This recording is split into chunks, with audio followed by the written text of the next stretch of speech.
हाय, मैं हूँ होस्ट जसप्रीत सिंह।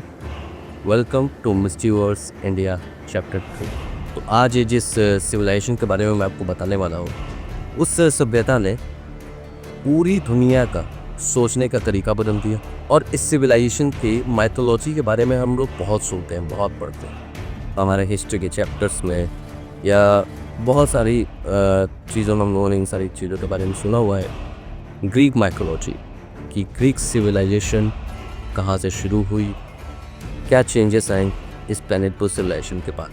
तो ग्रीक सिविलाइजेशन ने सबसे पहला काम जो सबसे बड़ा किया वो था डेमोक्रेसी, जिस आधार पे आज हमारी पूरी दुनिया चलती है, कुछ देशों को छोड़। जहाँ की फिलॉसफी ने इंसानों के सोचने का तरीका बदला, यहाँ के आर्ट ने ब्यूटी का अर्थ समझा। तो ये है ancient Greek civilisation, human brain की एक ऊंचे शिखर की कहानी।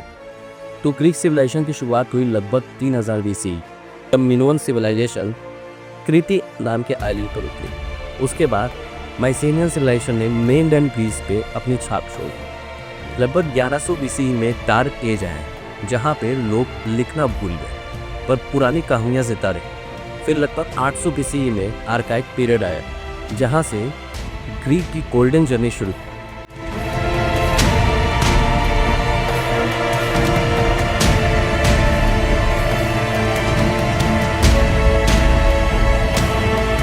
तो जोग्राफिकली देखें तो ग्रीक सिविलाइजेशन में पहाड़, छोटे छोटे वैलीज और समुद्र के किनारे नजर आते।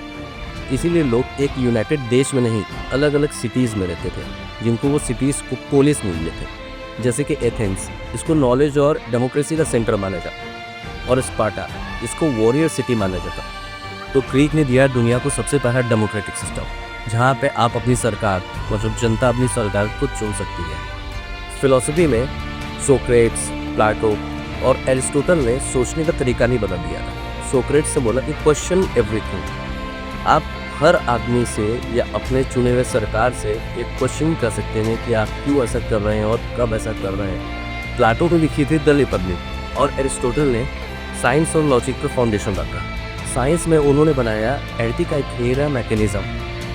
आप सोच के चलिए 3000 साल पहले प्राचीन कंप्यूटर जो कि प्लैनेट्स के मूवमेंट को कैलकुलेट करता है। यूक्लिड्स ने ज्योमेट्री बनाई, आर्किमिडीज को सब जानते हैं, उन्होंने फिजिक्स के लॉज लिखे, और हिप्पोक्रेट्स ने मेडिसिन का एथिकल कोड बनाया। ग्रीक ने पूरी दुनिया को ये भी सबक दिया कि यूनिटी में बहुत बड़ी शक्ति होती। जब पर्शियन एम्पायर ने ग्रीक के ऊपर अटैक किया, तब एथेंस और स्पार्टा ने मिलकर लड़ाई लड़ी, जैसे कि battle of Marathon, battle of सलामीस।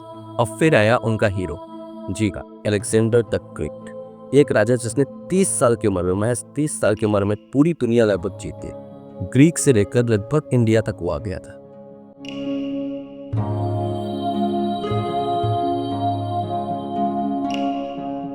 तो ग्रीक आर्ट में इंसानों ने पहली बार परफेक्शन का रूप दिखाया। इनके स्कल्पचर्स बहुत ज़्यादा रियल लगते थे।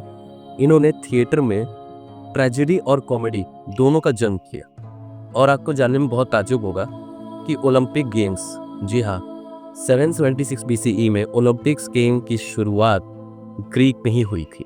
लेकिन हर सिविलाइजेशन की तरह ग्रीक को भी आपस की लड़ाइयों में बहुत ज़्यादा कमजोर रखी।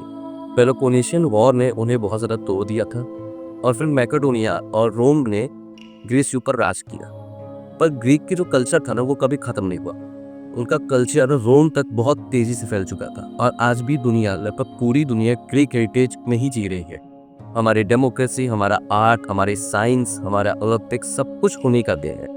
तो ये थी कहानी एंशिएंट ग्रीक सिविलाइजेशन की, जिसको the lies of human genius भी बोलते हैं। तो अगर आपको ये कहानी पसंद आई तो प्लीज़ मेरे चैनल को मिस्टीवर्स इंडिया को लाइक कीजिए, शेयर कीजिए और सब्सक्राइब ज़रूर कीजिए, क्योंकि हर रोज़ मैं आपके लिए ऐसी मिस्ट्रीज और मिथ और अननोन फैक्ट्स हमेशा लेके आता रहूँगा। मिलते हैं अगले चक्र में, जहाँ इतिहास फिर से जिंदा होगा, एक सभ्यता फिर से जंग लेगी।